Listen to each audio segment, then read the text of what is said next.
Chief Meteorologist Tom Coomes here with this weather update, tracking a line of storms that is currently coming together. You can see some severe weather back into portions of Illinois. A lot of these storms are starting to push just towards the south. We're kind of watching these clusters and lines come together, but it will eventually fill in as we go over the next couple of hours. We said after 8 o'clock.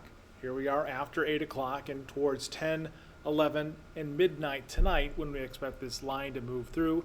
First in southwest Michigan, like it already has been, and then across northern Indiana, it will sweep through.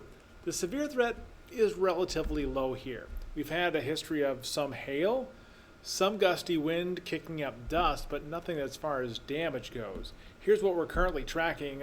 Current thunderstorm over the New Carlisle area, moving towards Niles, but much of northern Indiana is still relatively quiet. We're going to be focused in on this area here. We see a line that's starting to come together. This is around 8:30 this evening. So this portion of the line starting to slide towards the south and east. And so it's going to take its time. This would be moving through South Bend closer to 10 o'clock tonight.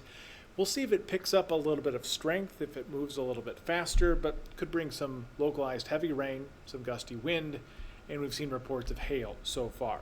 Then there are these isolated cells back towards the west in northeastern Illinois, and they're going to take their time as well, again, slowly moving south and east. So this is going out to 3 hours or more.